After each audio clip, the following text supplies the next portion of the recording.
Toronto's air quality dropped to the second worst in the world earlier today. This is the GTA continues to contend with the extreme heat. We're going to have more on the hot, humid, hazy conditions, and this is a live look at our smoky skyline. A Toronto man wanted for the murder of his mother and grandmother has been arrested 11 months after the killings happened. We're going to have more on the chilling investigation. Plus, arson at an auto body shop. As many as 8 vehicles were set on fire in Scarborough. We have more of the dramatic video to show you tonight. And a live look at fans who've gathered ahead of Wu-Tang Clan's farewell concert in Toronto happening tonight. Our Ji-Yeon Lee is going to be speaking to a member of Wu-Tang coming up. You're watching Live at 5.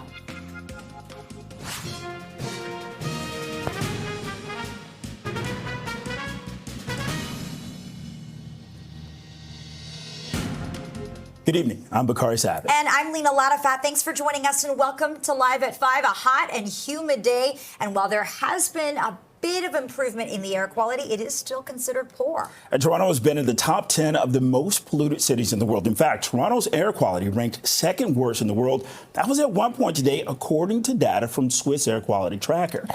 Well, it's because of smoke from forest fires in northern Ontario. An air quality warning from Environment Canada. It's ended, but a special air quality statement is in effect with conditions expected to gradually improve in the coming hours. In the meantime, the extreme heat and humidity, they are expected to persist for a few more days. Ian Hubbard is a meteorologist with Environment Canada. He joined us live today and says the air quality issues shouldn't last too long. Well, that's one of the things about these heat warnings is that when we don't get the relief at night, that makes things very uncomfortable over the consecutive days, which is part of when we issue these heat warnings. So we won't really see any improvements until likely Thursday, maybe Wednesday night into Thursday, but certainly Thursday. Looking at a few showers in the area with cloudy skies, so temperatures will dip down a little bit below 30, so the heat warning should be ended by then. Mayor Olivia Chow says that the city is deploying resources to help community members cope with the heat. For those of you that are working outside, take good care. The City of Toronto has a cooling strategy, and all the community centers, the libraries, the pools, the wading pools, the splash pads, and the lifeguards are there to help you out. So go to one of the cooling centers if you don't have an air conditioning units. And for more on how people are coping with the heat, humidity, and poor air quality, let's go live to CP24's Beatrice Vaisman, who joins us from Sunnyside Beach. Beatrice. Bakari, Lena, it's been a hot, hazy, humid day here in the city, though being by the lake is sure a whole heck of a lot better than being down in the concrete jungle right in the downtown core. At least there's a bit of a breeze coming off the lake, and better yet, you have the option to run off the boardwalk and jump right into the lake. There's been lots of people here taking walks along the boardwalk, taking dips in the lake, but if you look across the lake to the Etobicoke skyline, looking westward, this is the Humber Bay Shores skyline. Typically, you'd see all of the condos here. But of course, now we've got this kind of haziness, this low hanging haze over the city. It is smoggy, it is foggy. And for those who have breathing ailments or conditions like asthma specifically, it makes it certainly a lot more difficult to breathe. The experts also warning you could have mild symptoms and irritations to your eyes, nose, and throat. And you can feel it, especially early this morning. You could really feel it in the back of your throat, which meant, caution for people, asking people to refrain from spending too much time outside, especially if they've got these special conditions. If they're a senior, it was probably a better idea to either take it easy outside or go inside and seek some reprieve in air-conditioned spaces. The city's got some 500 of them. If you don't have AC at home, you can check out one of the community centers, libraries across the city to get some of that reprieve. But otherwise, being near a body of water is always one of the best solutions to combat the heat, whether it's the lake, a swimming pool, a wading pool, or one of the many splash pads across the city. I've been chatting with people here at Sunnyside about how they're coping. Listen. We try to be close to the lake and close to the wading pool. And other than that, we try to stay at home. There's a little bit of campfire in the air. I guess I'm fine. My daughter is fine. I guess our 5-month-old is fine as well. My wife felt it a little bit, like the teeth, like in her mouth. But I guess for me, nothing major. We come to water. Nico loves the heat. I don't, but I have to get over it. That's why you're standing in the kids' waiting pool. In the pool, that's right. Public pools, parks with splash pads, anything with water he loves and enjoys and will keep him cool on a hot day. Of course, still lots of sweaty people running and walking here along the boardwalk at Sunnyside. Certainly, it's just part of the stretch of heat and humidity we've experienced here in the city. It's going to be sticking around for a couple more days for sure. You mentioned the air quality warning is now over, but there is still a special air quality statement in place reminding people of the hazards of being out here for long periods of time. When you've got the impact of the smoke coming down from northern Ontario and the prairies, you'll want to take those extra precautions and just take it easy outside. Back to you. That's good advice. Thanks, Beatrice. Well, on a hot day like this, you certainly want and need the air conditioning. And now the city's launched a pilot program to help low-income seniors deal with this heat. Air conditioning units are being provided to hundreds of residents. Okay, let's go live to CP24's Andrew Brennan with more on this. Andrew. Good afternoon to you both. And as we talk to ourselves, between ourselves in air conditioning, let's think about the many thousands of people that do not. And then just in terms of the impact of this particular pilot project. So already about 380 seniors, people over the age of 65 that are low income earners have received air conditioners from this pilot project, which comes out of the 2025 budget. It costing city taxpayers in all roughly $200,000, roughly $400 per unit for these seniors. There will be 500 in all getting them as part of this program this year.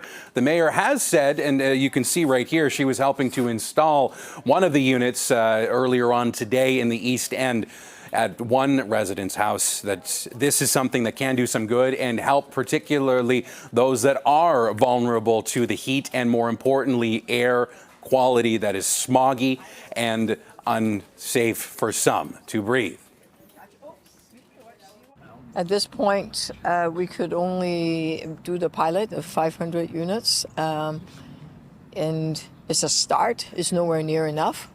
There's a report coming to City Council through Councillor Fletcher's committee that deal with whether we designate a temperature to mandate the landlords to provide air conditioning units. How long it would take to phase in, because it's important it's done properly. So that's why there's something coming later in the year. Now, if you look at the latest numbers we have, the census that was in 5 years ago now, 2021, at the time, there was roughly about 460, give or take, thousand seniors in Toronto. And if you look at the numbers that come from the Scott mission, 1 in 6 of those seniors living below the poverty line. That means there's roughly 80,000 seniors that could do for an air conditioner from the city if they qualified. But there was only about 1,300 for the first year that were in the lottery. So odds much better than if you think about the population at large, you two. Yeah, and of course, you heard the mayor talking about wanting to expand this project. Andrew, thanks so much for this. Well, Toronto Hydro says it is seeing increased demand for electricity amid this heat wave, but the grid, it says, remains reliable. The company says that it anticipated the added strain on the system and has taken steps to minimize the impact. This includes pushing back work that is not critical and could place the system at higher risk during periods of peak demand. And Toronto Hydro says it typically sees greater demand for electricity during extreme heat events like this. As air conditioners, they have to work harder to keep spaces cool. And it's a steamy drive as well. 509, 28 degrees. Let's get a check on that evening commute with our Heather Seaman. How's that looking, Heather? It's quite busy out there right now. We have a couple problems on the go and some problems that have cleared. Let's go straight to the cameras. Just spotted this issue here. It's on the eastbound 401 Express at near the 427. Looks to be a crash. Emergency crews on scene, and just spotted in the westbound lanes off to the shoulder a police cruiser now on scene there. It looks like they're making some movement. I'm not sure. It looks like the fire truck is making a move, so they could be clearing that out of the way, but it is blocking lanes. Traffic getting back up to speed. Again, we're having it in real time, so I'm just learning what's going on. Let's go to another camera right now. The 401 at Kiel, a disabled vehicle, that's cleared eastbound 401 collectors at Kiel, so traffic moving well through that stretch. Earlier issue here, a crash, also now gone. Eastbound 401 collectors at Warden. Traffic is back up to speed through that area. 404 southbound DVP combination, that is jamming up through Shepherd, off and on to approaching the 401 Don Valley Parkway. Again, the jam up is from about north of Danforth to north of Lawrence, just the typical volume through that stretch. Victoria Park is also a good northbound alternate to avoid these issues. And the westbound Gardner, that remains jammed from about Jarvis to west of Bathurst. Just volume. Just getting word of a fire investigation. Emergency crews in the Dufferin and Lawrence area. Reports of a transport truck that crashed into a hydro pole on Dane Avenue. So they're at the scene there. That's it. Back to you. This CP24 traffic report is brought to you by 407 ETR. Enjoy the journey with a stress-free commute. The Royal Ontario Museum is going to reopen tomorrow after a mechanical issue forced it to shut down today. Yeah, the ROM says it made the decision to close to the public after a problem with the section of its sprinkler system was identified early this morning. It says work to fix that issue was successful and it will return to regular operating hours Tuesday. The museum says all pre-booked tickets for today will be automatically refunded. A Wu-Tang Clan takes Toronto tonight. You know what forever means? It's no beginning or ending, babe. It doesn't stop, okay? And the hip-hop legends will play Scotiabank Arena as part of the final Chamber Farewell Tour. Fans lined up near Regent Park this afternoon for a chance to meet the group. Pretty excited. I've met them and discovered them back in high school when times were rough, and their music speaks to me a lot. They are able to express pain in a way that everyone can relate to. So being old enough to buy some vinyls, keeping them in the plastic for a couple years, and hopefully they can open it and sign it. It's pretty exciting. You know, my feet are kind of quivering, but we'll see what happens when we get there. We got the whole Wu-Tang Clan. Yeah. I did the paintings. I was happy to give Raekwon the Chef a painting last time I was here. And I'm here again, and being able to share my work with them. I grew up listening to the Wu high school all the way through. Okay, so for more, let's go live to CP24's Ji-Yeon Lee. You've been standing by. We're looking at you here on the big screen. I see Jamal McGlure standing right over your shoulder. Close that front door. Yeah, Jamal McGlure is here. We've got Councillor Moyes here, and of course, Raekwon with Wu-Tang Clan. Woo! And all these fans here who are here to celebrate over 30 years of this incredible hip-hop group. Ray, I've got to ask you, first of all, to see all the fans here lining up just to see you and celebrate this massive milestone must feel great. Oh, man, this is like a birthday again. It's legendary to me. It's like, this is what we do. This is what it's all about at the end of the day. So I'm excited, man. I mean, every time I come here, I come to the factory and we do events. It's always super packed, nothing but love. And a lot of these guys I know personally, you know, just from there, you know, coming around, but it's amazing. Feel good. Purple Factory is your business. You could have set up shop anywhere around the world. Why did you choose Toronto? Because Toronto been there from the beginning of our careers, not just mine, but the Wu-Tang itself. And every show was always, it felt like I was home. You know, a lot of people don't know Toronto and New York is so similar in its own ways. And when we came here back in 1994, I was 24 years old, and it was always love, and the energy never changed 30 years later. And some of my best friends live here. You know, I even lived here a couple of years back, and it's just, I feel home, honestly. Feel home. Well, we love that you've set up shop here. Jamal McGlure is a good friend. Of course, you had to come out and celebrate. Absolutely. Chef Ray, I consider him my friend. He's a confidant. I've known him for well over 10 years, even longer. And I grew up 30 years ago listening to the Wu-Tang Clan. I remember going to the University of Kentucky and playing it right before we went out to play our games. So I think a lot has to be said about the legacy that this gentleman has brought not only to the city of Toronto, but to the whole world. They're evolutionary. I'm sad to say it is or may be the final chapter, but I'm going to talk to the boss and see if we can extend this run a little bit longer. Congratulations to you. You're the best. Thank you for everything. I'm going to put you on the spot, Jamal. Is there a favorite song or just something that you just always have to listen to? When you Incarcerated Scarfaces is one. There's so many of them. It's legendary. I still listen to this music to this day. It's timeless. As you guys know, he's been a big contributor not only to the music, but to the culture, how we live, how we work, what we say, what we wear. So we owe a lot not only to Chef Raekwon, but the whole Wu-Tang clan for what they've done for my era of music. Yeah, 100%. And Councillor Moyes, this is your ward. Okay, come on. When they announced the Purple Factory was opening up here, you were like, yes. That's right. I was the first client. I don't have much here, but I'm here. Yeah. It's incredible to have Raekwon here with us, Chef Raekwon be here with us. You know, it's really amazing that he's here. He is legendary. You know, he has served this community for 30 years. He's well known. As you can see, he has many people here supporting him around the world. I grew up with hip hop, so I know him and his work, and thank you for all that you do and continue to do. All right, so you have a very special presentation for Ray. I'll let you take it away.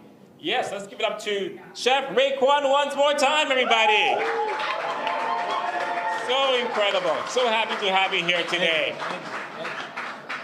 This is just a small token of all the things that you have done over the last 30 years. Now, I'll read it out loud.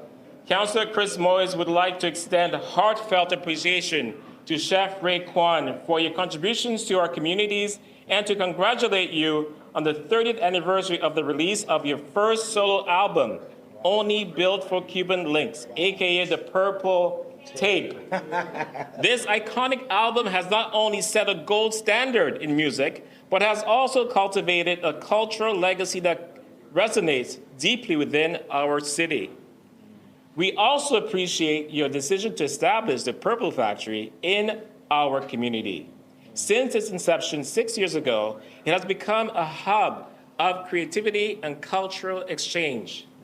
May the Purple Tape legacy continue to inspire generations to come, and may the Purple Factory continue to flourish as you have over the last 30 plus years. Thank you so much. So there you have it, a very special presentation for Raekwon. Wu-Tang Clan performs in Toronto tonight at the Scotiabank Arena, and then they make their way to New York City, and they wrap things up July 18th in Philadelphia. We'll send it back to you in the newsroom. All right, CP24's Ji-Yeon Lee, along with Raekwon and Jamal McGlure. Can't miss him. Legendary. Okay, 518, 28 degrees. This is Live at 5. And after nearly a year on the run, a man wanted in the murder of his mother and grandmother in Etobicoke last summer is in police custody tonight. Welcome back. A man suspected of murdering his mother and grandmother in Etobicoke last summer has been arrested. A senior police source confirms to CP24 34-year-old Joseph Ayala was taken into custody today. This is after nearly a year on the run. He was wanted on 2 charges of second-degree murder. Ayala is accused of murdering his 60-year-old mother, and 82-year-old grandmother, identified as Sharon and Colleen Fraser, in a home on Silvercrest Avenue last August. Their bodies were found after police responded to the home for a wellness check, prompting a massive manhunt in the following days. Right now, let's turn to CP24's crime analyst Steve Ryan for a closer look into this investigation. Steve, we know that this took 11 months. He was arrested today. Let's go over this timeline. Exactly when was he arrested today, and how did you find out? So my information was that just before 2 o'clock this afternoon, Ayala was arrested in the Alderwood area near the home, near Browns Line and Evans. So that call came to me through somebody in the community. I reached out to Beatrice Faisman. Of course, has got plenty of police sources, provided that information to her. She confirmed that with her police sources. So we got the story and we're able to go with it. So it is big news. The police had been looking for Ayala for just about a year, and now they have him in custody where he can face those 2 very serious charges they're accusing him of, which are 2 counts of a second-degree murder. Just a horrible story, Steve, and many of us were reporting the day that the details came to light, that we learned of these murders, and then there was a manhunt that followed. Why do you think it took police 11 months to find this man? Well, it's a big world, so it is hard if somebody does not want to be found. It's hard to find them. And if they don't use a cell phone often, or they don't use a bank card, or they may not have a job, if you have no digital footprint, it really is hard to track somebody down. And oftentimes when somebody is wanted, and whether they're hiding on purpose or they're just choosing to stay not out in the open, you surface. And at some point in time, people do surface who are wanted by the police. And it appears as though that's what's happened in this case. Okay, Steve, let's back up. 11 months ago when this happened, you were in the community doing live coverage. Yeah, I was. And I can tell you that Alderwood community was just rocked by the news. They loved the mom, they loved the grandmom, and they had kind words to say about Joseph Ayala as well. So it was shortly thereafter the police attended that call and discovered those two lifeless bodies that they took out two arrest warrants for his arrest, and they were actively looking for him ever since that August night of 2024, and they just couldn't find him. And we have to remind our viewers that the call came in as a wellness check. What does that say about how much mental health may have played a role in this? Yes, nothing has been confirmed, but we certainly had several reports saying that the Joseph Ayala had mental health challenges. Another family member was trying to get a hold of the couple in the house, mom and or grandma, and they couldn't get they couldn't get any response from them. They called the police to go do a wellness check, and those wellness checks sometimes are never good when the cops go through the front doors. And when the police went through the front doors, breached the home to see what was going on inside, that's when they found the discovery of the two bodies. And this man has now been charged with 2 counts of second-degree murder in connection with the killings of his mom and grandma. Yeah, that's right. The police have charged him with 1 count of each, accusing him of killing both his mom and his grandmother. Allegations, of course, not proven in court, but nonetheless, they're very serious. See, before you called Beatrice, you received a phone call from the community. Let's talk about the importance of that and the bigger message for people. Well, the more eyes, the better, whether you're reporting a story or you're in law enforcement. So somebody in the community who was familiar with Ayala saw the arrest, felt it important to contact us to provide us with the information. But of course, as you guys know, as senior experienced journalists, you need a second source. So I reached out to Beatrice, who then was able to confirm that information. But keen eyes in the community help in many different ways, not only with law enforcement, but certainly in this job as well. Yeah, those tips always help. Steve Ryan, live in studio. Thanks for your insight as always, Steve. We appreciate this. Well, turning to another story we're following very closely. Police are investigating a case of arson in Scarborough. At least 7 vehicles were damaged by fire at an auto body shop near Shepherd and McCowan this morning. CP24's Melissa Duggan is following this and joins us live. Melissa. Yeah, so right now, Bakari and Lena, police looking for suspects as part of their arson investigation. What was the scene of this fire? It happened early this morning. Was an auto body shop and collision center. Here I am in Scarborough near Shepherd and McCowan. We know that emergency crews were called here about 2 a.m. This is for reports of 7 up to 8 possibly vehicles set on fire. And now the police investigation is underway to find those responsible for this blaze. No one was hurt in this case, but certainly quite a bit of damage here. What we're hearing from police is that 2 suspects broke into the auto body shop. The suspects poured a liquid accelerant onto vehicles and ignited the substance. Again, that's what we're hearing from Toronto police today. Someone else we're hearing from today is the owner of the auto body shop, really giving us an emotional account what this means to him and to his livelihood. Have a listen. That is absolutely terrible. There is no word can describe that. So what I'm going through, what I'm feeling in my life, right? How is this going to impact you financially? This in financial impact is a ruin. Ruin. Yeah. Do you think you're going to be able to survive this? I don't know. I'm a fighter, so I'm fighting. So it's always, there's COVID time. There's also everything was down. So everyone put down, then it will come out. That is the mentality. But I grow up, so I don't know. So we'll see. Yeah, so the owner of this auto body shop really giving a devastating account of what this fire will mean for him and for his business. And meanwhile, the police investigation does continue into finding the suspects behind this. No really specific description of the suspects that police are looking for. They are telling us that they were wearing dark clothing and carrying jerry cans. Again, this happening at an auto body shop and collision center here in Scarborough near Shepherd and McCowan around 2 o'clock this morning. Bakari and Lena, back to you. CP24's Melissa Duggan. Melissa, thank you. It's 5:26, 28 degrees. This is Live at 5. And a live look at Sunnyside Beach this hour. We remain under a heat warning tonight. We'll check in on how GTA residents are keeping cool next.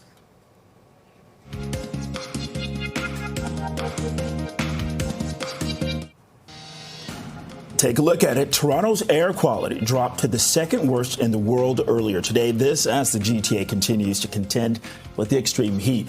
We're going to have more on the hot, humid, hazy conditions, but this is a live look at our smoky skyline. A Toronto man wanted for the murder of his mother and grandmother has been arrested 11 months after the killings happened. We'll have more on this chilling investigation. And arson at an auto body shop. As many as 8 vehicles were set on fire in Scarborough. We're going to have more of this dramatic video to show you. And a live look at fans who've gathered ahead of Wu-Tang Clan's farewell concert in Toronto tonight. Our Jian Lee is speaking to a member of Wu-Tang. We'll tell you more about that conversation, which just happened. This is Live at 5.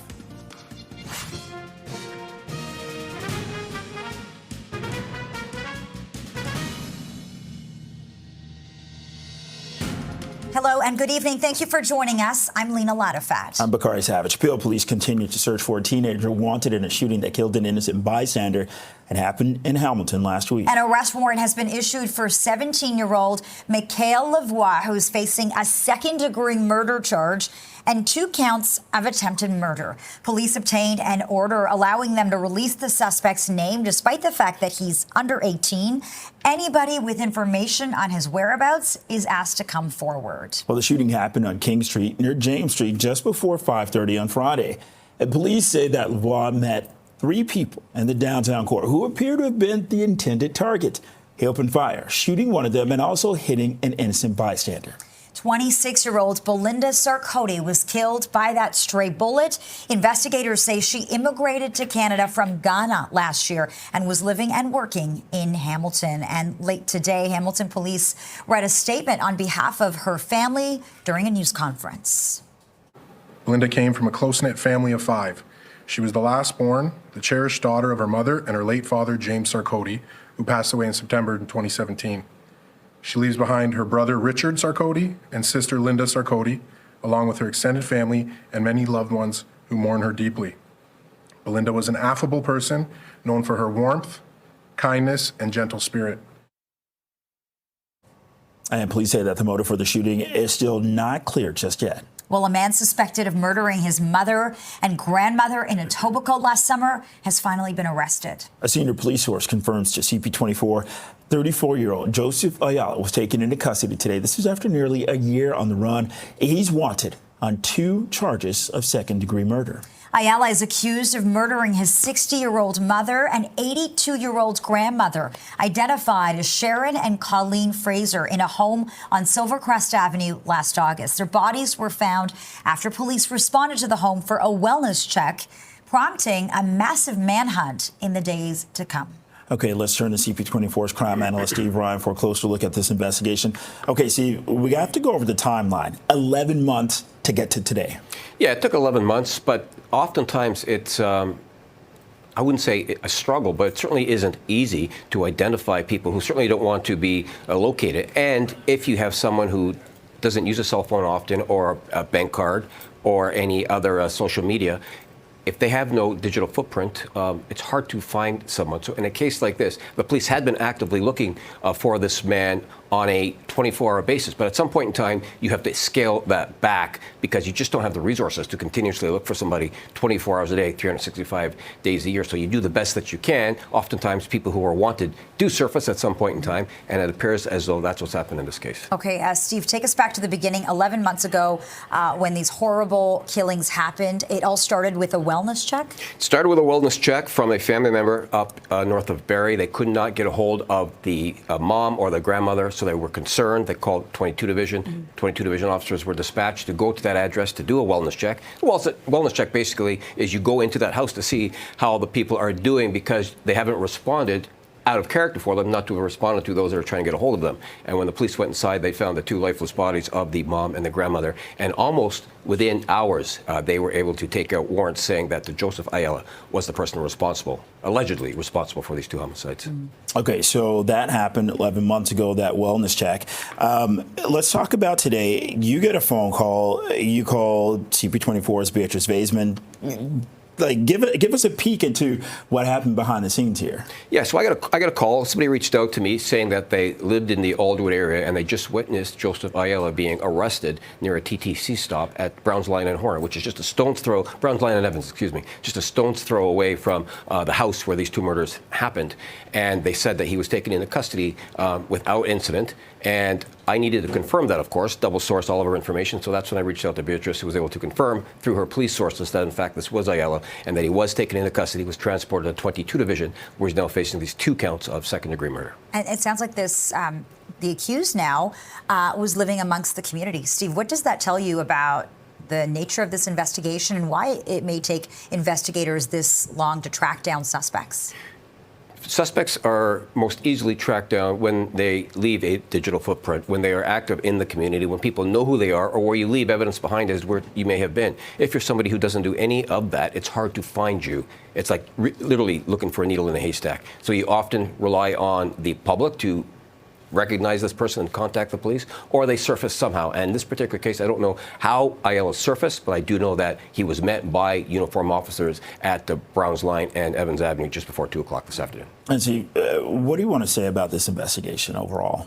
Well, this goes to show you that when you are at large and the police are looking for you, eventually they will catch up to whoever you are. And oftentimes it's with the help of the public as well. The public are always an extra set of eyes. They're always watching. And I would suggest that in this case, there was information that led the police to that location where they found Joseph Ayala. And I know the community, as you mentioned, was rocked when this happened. I'm sure it's a very difficult day for them as well. Steve, thanks so much for your reporting. We appreciate this. Okay. Well, police are investigating a case of arson in Scarborough. At least 7 vehicles, up to 8, were damaged by a fire at an auto body shop near Shepherd and McCowan this morning. CP24's Melissa Duggan joins us live with more. Melissa.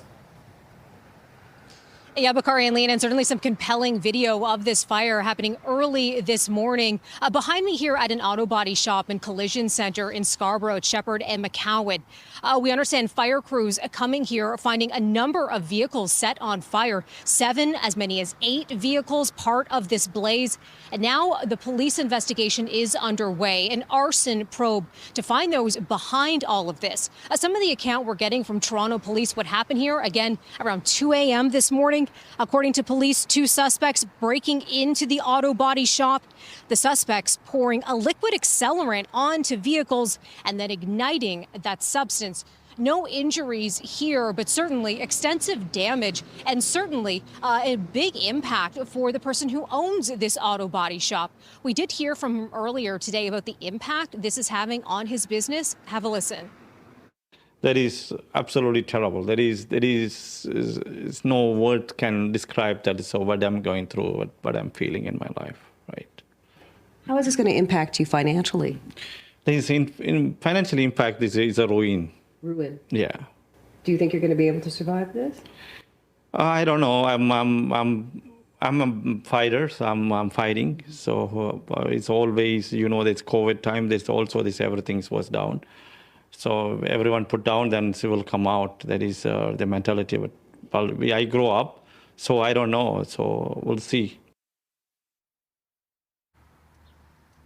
So while that business owner is assessing the situation for himself, for his livelihood, for his employees, the police investigation does continue. The suspect description we're getting from police at this time is that the suspects were wearing dark clothing. They were carrying jerry cans at the time. So not a lot of detail we're getting from police at this moment. But they are urging anyone who has any information to reach out to investigators, to reach out to Crime Stoppers as part of this arson investigation. Lena and Bakari, back to you. Okay, reporting live, CP24's Melissa Duggan. Melissa, thank you. It's now 5:39, 28 degrees. Let's get a check on the evening commute with CP24's traffic specialist, Heather Seaman. Heather. Hi there, Lena and Bakari. Well, it's a busy drive, typical for your afternoon commute. Let's go straight to the cameras. We're seeing a lot of volume eastbound on the 401 from Dixie, off and on to east of Islington, and again through Keele and Bayview to pass the 404. A lot of volume through that stretch. We had an earlier disabled vehicle, 401 through Keele in the collectors, eastbound side. That has since cleared, and a crash is cleared eastbound 401 collectors at Warden. Things are wide open right now. Just looking at an earlier issue, it was a disabled vehicle, 401 eastbound collectors at Don Mills. It was blocking a center lane. That has since been cleared, but just spotting an issue on the westbound side in the express lanes. Looks like a stalled vehicle off to the left shoulder, not affecting traffic flow right now. Let's jump to the 404 southbound, much improved right now. Southbound from about Shepherd to the 401 and the Don Valley Parkway, that is jammed. Typical volume through this stretch from north of Danforth to north of Lawrence, and the Gardner, that is jammed as well from about Jarvis to west of Bathurst. Off the major routes, emergency crews at the scene of a transport truck crashed into a hydro pole in the Dufferin and Lawrence area. It's on Dane Avenue. That's it. Back to you. All right, Heather, thanks so much for this. Well, we are under a heat warning in the GTA, and the scorching temperatures are expected to last until the end of the week. Plus, a special air quality statement is still in place after our city's air quality dropped to the second worst in the world. That was earlier today. And for more on what it feels like to be outside this hour, let's go live to CP24's Beatrice Vaisman, who joins us from Sunnyside Beach. Beatrice. It feels like sizzling on a pan, Bakari. That's how it feels being outside and standing here by the lake. It doesn't feel very much cooler. There's barely a breeze coming off the water, though it is nature's cooling system. If you're feeling hot today, I mean, jumping into Lake Ontario, not bad advice. Although, if you've got breathing conditions like asthma, for example, not a great day to be out here. And here's why. The air quality, special air quality statement, as you mentioned, still in effect. But you can see the low-hanging haze, the smog, the fog, obscuring what is typically a very clear Etobicoke skyline over at Humber Bay Shores. It is not clearly visible on a day like today. It hasn't been for some time now, and it's largely because of the impact of those wildfires happening in northern Ontario and the prairies. They are impacting air quality here, especially first thing this morning. A lot of people telling me they came outside, they could feel it in the back of their throat. Some of them were coughing, but otherwise experts are warning some mild irritations to eyes, nose, and throat is possible. And again, if you have a condition like asthma, staying inside on a day like today in the AC, enjoy it. It's probably for the best. I've been chatting with people out here about how they're coping in this heat, how they're staying cool, and how they're feeling overall today. Listen. We're going to limit our time, our exposure outside. Yeah, I think so. We're about to head back into our summer, maybe go to a library or something else. When I woke up this morning, air quality, we looked outside, didn't know what it was, assumed fires. But yeah, it's having an impact. How so? I think breathing. For myself, I felt it when I woke up this morning. Looked outside the window and saw the smoke and kind of figured that was why. For that first dad you heard from there, he said he's going to the library with the kids. The libraries across the city, along with about 500 cooling centers, like community centers, are open for especially anyone who doesn't have the luxury of having AC at home, but otherwise dipping in the lake, in the pool, a wading pool, a splash pad. Always good when it comes to getting relief on a day like today, guys. Yeah, that is for sure. Beatrice Vaisman reporting live from the beach. Thanks so much, Beatrice. 543, 28 degrees. Feeling more like 34 out there. You're watching Live at 5. So if an election were held today, Mayor Olivia Chow would win. This is according to a new poll, but her lead would drop significantly if another former mayor decided to enter the race. We're going to take a closer look at the results after the break.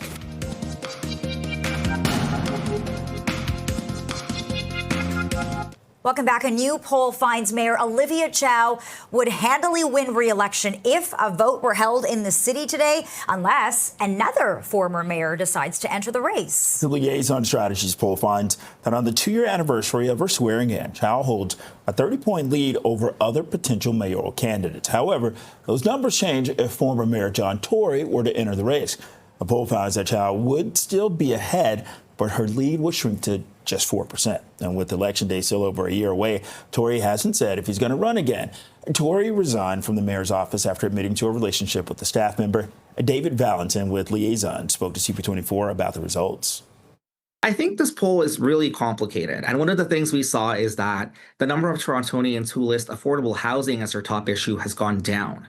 And so affordable housing is now the number 2 issue in Toronto, the number 1 issue being crime. If we look at the approval scores for Olivia Chow on crime specifically, not her overall approval, but just the crime score, she's underwater. So I think there is an opportunity for someone to come in and talk about some of these issues that Torontonians don't think Olivia Chow is doing too well on.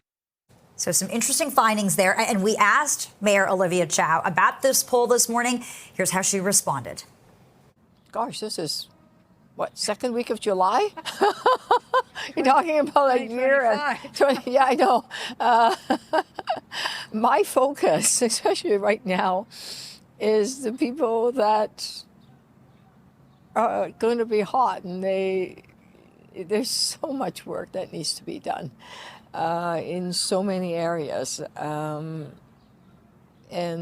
I am not at all thinking about elections, re-elections. I'm thinking, trying to find more money to buy more of these air-conditioned units. There's a lot of challenges. Well, the city's next mayoral election, it's going to be in October of 2026. It's now 5:48, 28 degrees, and you're watching Live at 5 on Toronto's breaking news, CP24. Well, coming up, we're going to take a look at a new poll that finds Toronto residents support bike lanes.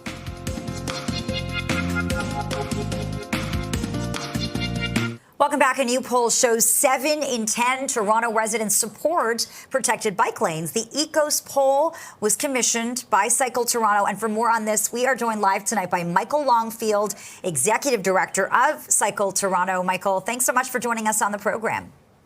Thank you so much. This is very timely, obviously. Certainly in the news cycle, the province is preparing to tear out some major bike lanes in Toronto, arguing they add to our congestion problem. And as that plays out in a very public way, you're out with this new data, which suggests people have lots of opinions. What did you find? And were you surprised that most people do support more space for bike lanes? Yeah, I mean, ultimately, we weren't surprised. I think one of the things that we've seen in recent months with the province's, Bill 212, which, would rip out 19 kilometers of some of Toronto's busiest bike lanes.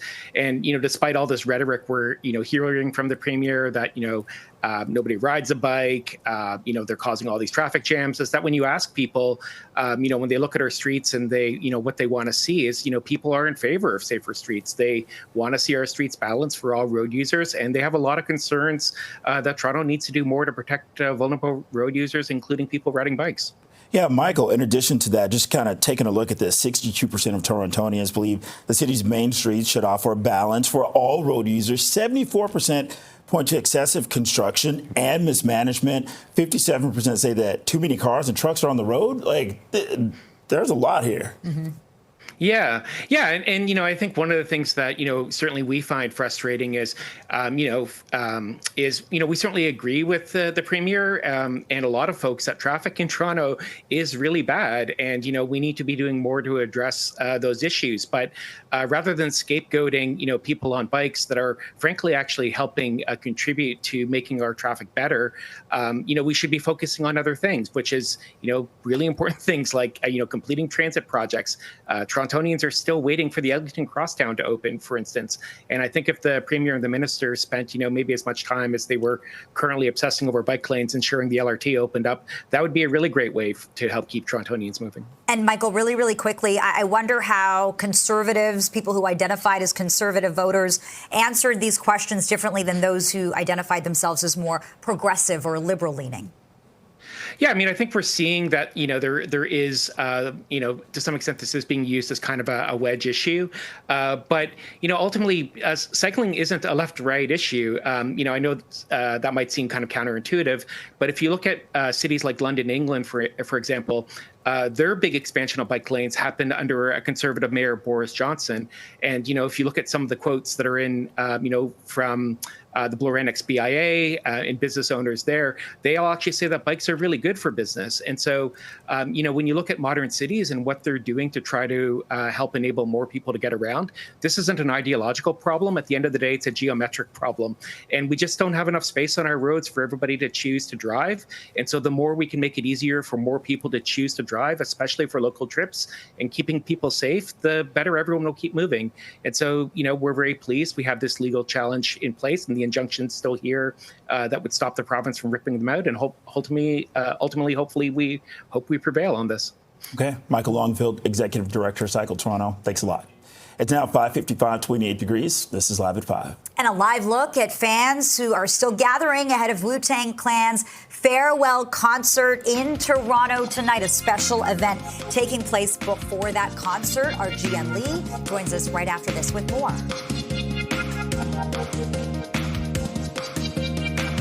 All right, ahead of Wu-Tang's last show in Toronto, let's go live to CP24's GM Lee. G. Okay, guys, real quick. Hi there, Lena Bakari. As you can see, we're here at the Purple Factory. This is a barber shop that's actually owned by Raekwon, who is sitting right there. He's one of the original members of the Wu-Tang Clan, and they're here meeting fans, taking photos. Inspector Deck is next to him, and he's also shown up, and this is just a real treat for so many fans. Wu-Tang Clan fans are diehard. I mean, we had a chance to speak to many of them this afternoon. Some of them have been following this group since 1992, and many of them said that the music resonated with them, it spoke to them. This is a group that will go down as legends in the world of hip-hop. So again, they take to the stage tonight, Scotiabank Arena tonight, and then they head to New York City, and then Philadelphia is the final show on July 18th. We'll send it back to you in studio. All right, thanks a lot, CP24 GM Lee. It's 5:58, 28 degrees. This is Toronto's breaking news, CP24. Lots to talk about weather-wise. The GTA continues to contend with a heat warning and poor air quality from wildfires in northern Ontario. Kind of dangerous. A live shot of the smoky and hazy conditions and the heat. It's expected to stick around for most of the week, though the air quality is expected to improve. Thank you for watching. CTV News at 6 is next.